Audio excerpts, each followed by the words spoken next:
નમસ્કાર વિદ્યાર્થી મિત્રો તમે અત્યારે સ્ક્રીન પર જોઈ શકો છો કે આજનો જે આપણો વિડીયોનો ટોપિક છે એ શેના રિલેટેડ છે. તો કે તમે સ્ક્રીન પર જોઈ શકો છો કે ડૉક્ટર બાબા સાહેબ આંબેડકર ઓપન યુનિવર્સિટીના પોર્ટલ પર એક મહત્વપૂર્ણ માહિતી છે.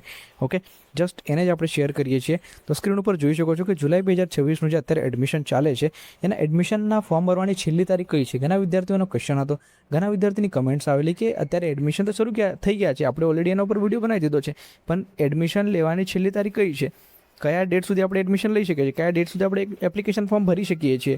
તો મિત્રો એ વસ્તુ પોર્ટલ પર જે જગ્યાએ અપડેટ થઈ છે એ ત્યાં લઈ જઈ છીએ આપણે. અત્યારે ત્યાં જઈશું અને ત્યાં જોઈ લઈશું કે કઈ ડેટ જે છે એ છેલ્લી તારીખ છે ફોર્મ ભરવા માટેની, એડમિશન ફોર્મ ભરવા માટેની જુલાઈ 2026 સેશન્સ માટે.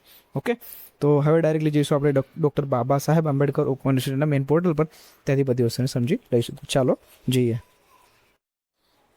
મિત્રો, વિડીયો શરૂ કરતાં પહેલાં એક રિક્વેસ્ટ કરું છું, જો તમે ચેનલમાં નવા છો તો ખાસ ચેનલને સબસ્ક્રાઇબ કરી લેજો અને બાજુમાં આપેલ બેલ આઇકોનને પ્રેસ કરી દેજો, જેના દ્વારા કોઈ પણ આપણે વિડીયો અપલોડ કરીએ ડૉક્ટર બાબા સાહેબ આંબેડકર ઓપન યુનિવર્સિટીના અપડેટ વિશે તો એની નોટિફિકેશન સૌથી પહેલાં તમારી પાસે પહોંચી જાય. ઓકે, તો શરૂ કરીએ મિત્રો આજનો વિડીયો આપણે. તો મિત્રો અત્યારે આપણે આવી ગયા છીએ ગૂગલ ક્રોમ બ્રાઉઝરમાં. આમાં આપણે સર્ચ કરવાનું રહેશે BAOU. ઓકે, જેમ આપણે BAOU સર્ચ કરશું એટલે યુનિવર્સિટીની મેઇન લિંક આવી જશે. આ લિંક ઉપર આપણે ક્લિક કરી દેવાનું રહેશે. ઓકે, જેમ ક્લિક કરીએ એટલે આપણી સમક્ષ doctor Baba Saheb Ambedkar open યુનિવર્સિટીનું main portal આવી જશે. તમે સ્ક્રીન ઉપર જોઈ શકો છો. ઓકે, અને આની અંદર જ આપણે એડમિશનની વાત કરતા હતા કે એડમિશન લેવાની છેલ્લી તારીખ કઈ છે, ફોર્મ ભરવાની છેલ્લી તારીખ કઈ છે. ઓકે, તો આમાં નીચે આપણે સ્ક્રોલ કરીને જઈએ તો તમે સ્ક્રીન ઉપર જોઈ શકો છો કે 31 જુલાઈ 2026 એડમિશન નાવ ઓપન. ઓકે, એ ક્લિયરલી મેન્શન છે ઇમ્પોર્ટન્ટ ડેટ્સ. ઓકે, મહત્વપૂર્ણ તારીખ કઈ છે તો કે અહીંયા મેન્શન છે 31 જુલાઈ. મિત્રો એ છેલ્લી તારીખ છે એડમિશન ફોર્મ ભરવા માટેની.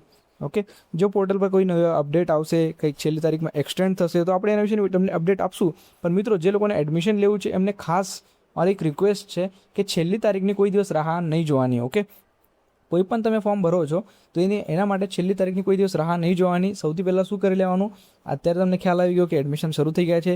તમારે ફર્સ્ટ યરમાં એડમિશન લેવું છે કે પછી સેકન્ડ યર થર્ડ યરમાં એડમિશન લેવું છે, સેકન્ડ સેમ થર્ડ સેમમાં એડમિશન લેવું છે કે ફર્સ્ટ ટાઈમ એડમિશન લેવો છો, તો અત્યારે જ મિત્રો એડમિશન ફોર્મ ભરી દો. જો તમારું પાક્કું હોય કે એડમિશન લેવું છે તો અત્યારે જ ફોર્મ ભરી દો એટલે તમારું એડમિશન ફોર્મ કન્ફર્મ થઈ જશે. ઓકે, તો મારા ખ્યાલથી આ જે માહિતી છે તમને ખ્યાલ આવી ગઈ હશે. ઓકે, તો મિત્રો આજનો જે મેઇન ટોપિક છે એ જરૂરથી બધાની સાથે શેર કરજો. તમારા જેટલા ફ્રેન્ડ્સ હોય કે બધાને આઈડિયા આવી જાય કે એડમિશન ફોર્મ ભરવાની છેલ્લી તારીખ 31 જુલાઈ 2026 છે. એ લિંક છે મિત્રો, એના પર આપણે ક્લિક કરીએ તો આપણે ક્યાં પહોંચીશું તો કે એડમિશન જે ટર્મ છે, ઓકે, જુલાઈ 2026 એડમિશનના મેઇન પોર્ટલ ઉપર આવી જશું. એમાં ઘણી બધી મિત્રો ઇન્ફોર્મેશન આપેલી છે.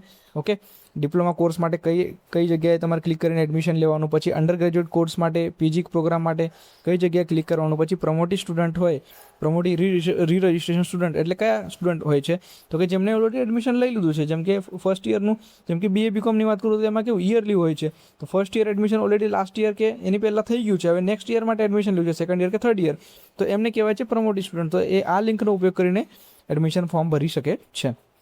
ઓકે, અહીંયા લખ્યું છે નોંધ, વોકેશનલ પ્રોફેશનલ કોર્સીસના વિદ્યાર્થી એ જો ઓગસ્ટ 2024 પહેલાં પ્રવેશ મેળવેલ હોય તો નીચે આપેલ લિંક દ્વારા અપ્લાય કરવું, અને વિદ્યાર્થી ઉપરોક્ત લિંક દ્વારા અપ્લાય કરવાનું રહેશે. ઓકે, તો મિત્રો ઘણા બધા માહિતી પોર્ટલ પર આપેલી છે. ઓકે, તો મિત્રો બધાને એક રિક્વેસ્ટ બી છે કે તમારે જે છે ને 1-2 દિવસમાં યુનિવર્સિટીનું જે પોર્ટલ છે એક ચેક કરતા રહેવાનું. એટલે ઘણી બધી અપડેટ્સ આવતી હોય છે પોર્ટલ પર, ઘણી બધી નિબંધ સ્પર્ધા એવી ઘણી બધી માહિતીઓ આવે છે પોર્ટલ પર જે ઘણી ઇમ્પોર્ટન્ટ છે સ્ટુડન્ટ્સ માટે. ઓકે, તો જરૂરથી અત્યારે આજનો સોશિયલ મીડિયાનો જમાનો છે, સ્માર્ટફોન ઓલમોસ્ટ 90-95% લોકો પાસે છે. ઓકે, તો અત્યારે તમારે શું કરવાનું, ડેલી એક વખત યુનિવર્સિટીનું પોર્ટલ ઓપન કરીને જોઈ લેવાનું, એટલે તમને જે અપડેટ્સ છે એ તમને ખ્યાલ રહેશે કે નવી કઈ અપડેટ આવે તો તમને સૌથી પહેલાં એ ખ્યાલ આવી જશે. ઓકે, જો તમે doctor Baba Saheb Ambedkar open યુનિવર્સિટીનું portal open કરીને રોજ ચેક કરો તો. ઓકે, આ માહિતીને મિત્રો બધા તમારા જે ફ્રેન્ડ્સ છે બધાની સાથે શેર કરો એટલે બધાને આ વસ્તુનો આઈડિયા આવી જાય કે અત્યારે જે છે જુલાઈ 2026 સેશન્સ માટેની જે એડમિશનની તારીખ પોર્ટલ પર અપડેટ થયેલી છે. ઓકે, એ આપણે આ વિડીયોની અંદર ડિસ્કસ કરેલું છે. ઓકે, જો મિત્રો જસ્ટ આપણે એક મિનિટ લઈશું, વધારે ટાઈમ નહીં લઈશું તમારો, કે ઘણા બધા વિદ્યાર્થીઓની ક્વેરી આવે છે કે આપણે એડમિશન તો લઈ લીધું, ઓકે, તો આના પછીની પ્રોસેસ શું. ઓકે, તો જસ્ટ આપણે એક ટૂંકમાં સમજી લઈએ કે આના પછી શું પ્રોસેસ થાય છે. જો મિત્રો મેં જે છે doctor Baba Saheb Ambedkar open યુનિવર્સિટીમાંથી BA pass કરેલું છે. ઓકે, 2020થી લઈને 2023 સુધી. તો મારો જે એક્સપિરિયન્સ રહે છે જસ્ટ એના પ્રમાણે તમને કહું છું. તો જો ફર્સ્ટ ટાઈમ તમે જેમ કે અત્યારે ફર્સ્ટ ટાઈમ તમે એડમિશન લો છો, જેમ કે BAમાં એડમિશન લીધું, BAની વાત કરીએ, મેં BA પાસ કરેલું છે આમાંથી. જેમ કે BAમાં આપણે એડમિશન લીધું, બરાબર, ફર્સ્ટ યરમાં એડમિશન લીધું, તો તમારું એડમિશન ફોર્મ ભર્યા પછી તમારું એડમિશન કન્ફર્મેશન લેટર અને તમારું આઈ કાર્ડ એ પોર્ટલ પર આવશે. ઓકે, એ તમારે પોર્ટલ પરથી ડાઉનલોડ કરવાની, આ બધી અપડેટ જે છે પોર્ટલ પર આવતી રહેશે. ઓકે, તમારું એડમિશન કન્ફર્મેશન લેટર અને આઈ કાર્ડ પોર્ટલ પર આવી ગયું. એના પછી શું થશે તો કે તમારું એડમિશન કન્ફર્મ થઈ ગયું છે. હવે યુનિવર્સિટી શું કરશે, પોર્ટલ પર અસાઇનમેન્ટ અપલોડ કરશે અને એ અસાઇનમેન્ટ તમારે લખવાના રહેશે. લખીને તમારા જે સ્ટડી સેન્ટર હોય એ સ્ટડી સેન્ટર પર તમારે જમા કરાવવાનું રહેશે. ઓકે, એવી જે ડેટ હોય, ડેડલાઇન આપેલી હોય છે કે આ તારીખ પહેલાં તમારે અસાઇનમેન્ટ જમા કરાવવાના છે, તો એ તારીખ પહેલાં તમારે અસાઇનમેન્ટ જમા કરાવી દેવાના રહેશે. ઓકે, અસાઇનમેન્ટ શેમાંથી લખવા આવે તો કે તમને જે છે યુનિવર્સિટી બુક્સ બી પ્રોવાઈડ કરે છે. જેમ કે હું જ્યારે 2020થી 2023 દરમિયાન યુનિવર્સિટીની અંદર અભ્યાસ કરતો હતો, તો જ્યારે અમે ફર્સ્ટ યર સેકન્ડ યરમાં હતો ત્યારે અમારી જે બુક્સ છે એ યુનિવર્સિટી દ્વારા આપણા સ્ટડી સેન્ટર પર આવતી હતી અને અમે લોકો સ્ટડી સેન્ટર પરથી કલેક્ટ કરતા હતા. પછી જ્યારે મેં લાસ્ટ યરમાં આવ્યો તો ડાયરેક્ટ યુનિવર્સિટીએ શું કર્યું કે બુક્સ જે છે પોસ્ટ દ્વારા ઘરે મોકલી આપેલા. ઓકે, તો કદાચ અત્યારે પ્રોસેસ ચેન્જ થઈ હશે, બધાને જો ઘરે ડાયરેક્ટલી પોસ્ટ બી આવતું હશે, એક વખત ચેક કરજો કે બુક્સ તમારે કઈ રીતે કલેક્ટ કરવાની રહેશે. ઓકે, મારો જે એક્સપિરિયન્સ છે જસ્ટ મેં તમારી સાથે શેર કર્યો. જો અસાઇનમેન્ટ આવી ગયા, તમારે બુક્સ મળી ગઈ, તો બુક્સમાંથી શું કરવાનું કે ડાયરેક્ટલી કોપી કરીને અસાઇનમેન્ટ લખવાના નથી. સિમ્પલ વસ્તુ છે. તમારે શું કરવાનું, એ ટોપિકનું વાંચન કરવાનું. ઓકે, અને તમે જે સમજો છો, ઓકે, તમારી ભાષામાં તમારો ઉલ્લેખ કરીને એને સવિસ્તર રીતે લખવાનું રહેશે.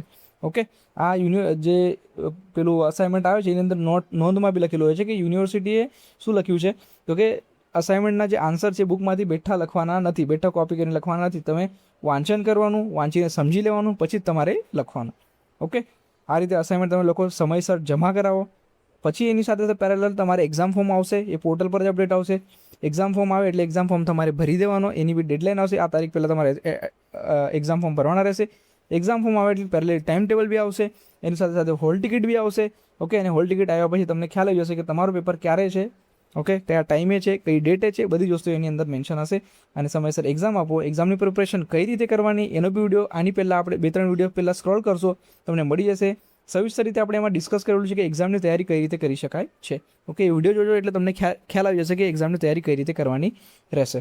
ઓકે, જસ્ટ જે મારો જે એક્સપિરિયન્સ છે જસ્ટ મેં તમારી સાથે શેર કર્યો છે. ઓકે, તો એ જરૂરથી વિડીયો જોઈ લેજો. ઓકે, તો તમારા જેટલા ફ્રેન્ડ્સ હોય મિત્રો બધાની સાથે આ વિડીયોને શેર કરજો એટલે બધાને આ વસ્તુનો આઈડિયા આવી જાય. ઓકે, ચાલો, થેન્ક યુ.